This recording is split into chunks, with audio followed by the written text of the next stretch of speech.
আসসালামু আলাইকুম বন্ধুরা, সবাই কেমন আছো? শুরুতে কিন্তু সবাইকে বৃষ্টির শুভেচ্ছা জানাচ্ছি। আর কেন জানাবো না বলো? আজ কয়েকদিন যাবত এতই বৃষ্টি হচ্ছে যে ঘরে কাজ কাম করতে কতটা না কষ্ট হচ্ছে সেটা একমাত্র যারা পুকুরে গিয়ে কাজ করে তারাই একমাত্র বলতে পারবে। আমরা যেহেতু গ্রামে থাকি তো বেসিনে তো থাল বাসন ধুই না, আর যেহেতু থাল বাসনও অনেক হয় বেসিনে সব কিছু ধোয়া সম্ভব না, পুকুরেই ধুয়ে থাকি। তো এদিকে যেহেতু বেলা অনেক হয়ে গেছে তো রান্না বান্নাও করতে হচ্ছে। বাজার থেকে আজকে একটা ফুলকপি নিয়ে দিয়েছিল, তো ফুলকপিটা ছোট হবে না, তাই আমি কি করলাম, আমাদের গাছের একটা পেঁপে কেটে দিচ্ছিলাম এর সাথে। তো আজকে আবার হুজুরেরও খানা আছে, গতকালেই বলে গিয়েছিল যে আজকে আমাদের হুজুরের খানা। প্রত্যেক মাসে আমরা কিন্তু হুজুরকে 4 দিন করে খাবার খাওয়াই, তো আজকে এই প্রথম মাসে চলে আসলো কিন্তু আমাদের। তো এখানে তাড়াহুড়ো করে তরকারি কাটছি, আবার এই তো বাজার থেকে মুরগি নিয়ে দিচ্ছে, তো এগুলো কাটতে হবে, অনেক কাজ আছে। আজকে কিছুই করতে পারিনি, সব কিছু এলোমেলো হয়ে গেছে। তো সকালে যেহেতু ঘরে মাছ ছিল, আমি ঘুম থেকে উঠে ভাত আর এই তো মাছগুলো রান্না করে ফেলেছি কাজের সুবিধার্থে। তো ভাত যেহেতু রান্না করে ফেলেছি তাহলে তবুও একটু কাজ আগাইছে।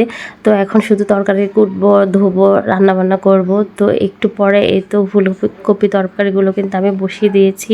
মেয়েদের কিন্তু কাজের শেষ থাকে না, যত কাজই করি কেন জানে শেষ হয় না, আর যত তাড়াতাড়ি করতে চাই তত তাড়াতাড়ি কিন্তু কাজ শেষ হয় না। এদিকে মুরগিগুলোও কিন্তু অলরেডি কাটা শেষ, আমি এখন ধুবো। বাইরে যেহেতু বৃষ্টি হচ্ছে তাই পুকুরে যেতে পারছি না, বেসিনে আমি এগুলোকে সুন্দর করে ধুয়ে নিব। তো এক হাতে ভিডিও করছি আর এক হাতে তো মুরগিগুলো পানি দিচ্ছি। এখন অফ করতে হবে ক্যামেরা, না হলে আমি ধুবো কীভাবে? তো অফ ক্যামেরায় কিন্তু আমি অলরেডি মুরগিগুলো ধুয়ে নিচ্ছি। আর এখানে ফুলকপি তরকারিটা হয়ে গেছে, আমি একটু পেঁয়াজ তেল দাগাই দিচ্ছি, কারণ পেঁয়াজ লাল করে এভাবে দাগাই দিলে খেতে কিন্তু অনেক মজা লাগে। আর ফুলকপি তরকারি তো ভাবলাম একটু তেল দাগাই দিয়ে খেতে ভালো লাগবে।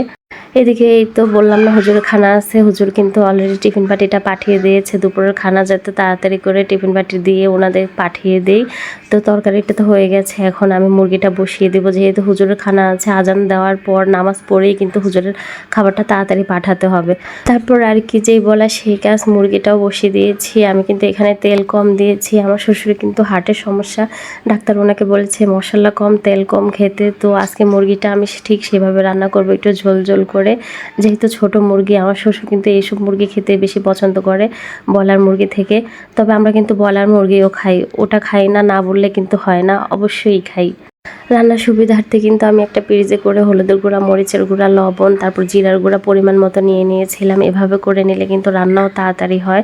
তো দেখতে পাচ্ছেন আদা রসুন প্রথমে দিয়ে আর এই তো সমস্ত মশলা দিয়ে ভালো করে কষিয়ে নিয়ে আমি কিন্তু মুরগিটাও অলরেডি দিয়ে দিচ্ছি। এদিকে মুরগির পাগুলো কিন্তু আমি বেছে রাখছি, এখন শুধু মুরগির নখগুলো কাটবো আর পরিষ্কার করব। মুরগির পায়ে কিন্তু প্রচুর ময়লা থাকে, তবে আমার কাছে বেশি মুরগির মাংসের চাইতে মুরগির পা খেতে বেশি ভালো লাগে। তো আমার মতো কে কে আছো যে মুরগির পা খেতে পছন্দ করো?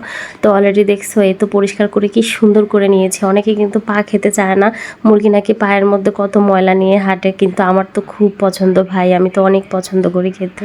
তো এই তো পরিষ্কার করে কিন্তু মুরগির পাগুলো আমি মুরগির মাংসের সাথে দিয়ে দিয়েছি অলরেডি। এখন এগুলোকে ভালো করে কষাবো। আর এদিকে দেখো আমার শাশুড়ি ভিজে ভিজে কিন্তু থাল বাসন ধুতে চলে গিয়েছে, যেহেতু আমি রান্নাঘরে রান্না করছি। তো আমার শাশুড়ি বললো আমি পাকের ঘরে রান্নাগুলো করতাম আর উনি গিয়ে থাল বাসনগুলো ধুচ্ছে। ভিডিওতে ভালো করে দেখলে হয়তো বা তোমরা বুঝবে। এখনও কিন্তু বৃষ্টি থামেনি, প্রিয়া তো ছাতি মাথায় ঘুরছে আর জগ নিয়ে যাচ্ছে পানি ভরার জন্য। এদিকে কিন্তু মুরগির মাংস আমি অলরেডি অনেকক্ষণ কষাইছি আর এখন ঝোল দিয়ে দেওয়ার পালা। তো ঝোল দেওয়ার আগে এই তো একটু নাড়াচাড়া করে আমি ঝোল দিয়ে দিয়েছি। মুরগির মাংসটাকে আমার কাছে বেশি ভালো লাগে কম মশলা দিয়ে রান্না করলে, আর ঝোল ঝোল করে একটু ঝাল দিয়ে। তো আজকে মুরগির মাংসতে কিন্তু ঝালও প্রচুর দিয়েছি অলরেডি। এই তো মুরগির মাংস রান্নাও হয়ে গেছে। তো আজকে আমার সারাদিনের ভিডিও তোমাদের কাছে কেমন লেগেছে অবশ্যই সবাই কমেন্টে জানাবে। আর ততক্ষণে সবাই ভালো থাকো, আল্লাহ হাফেজ।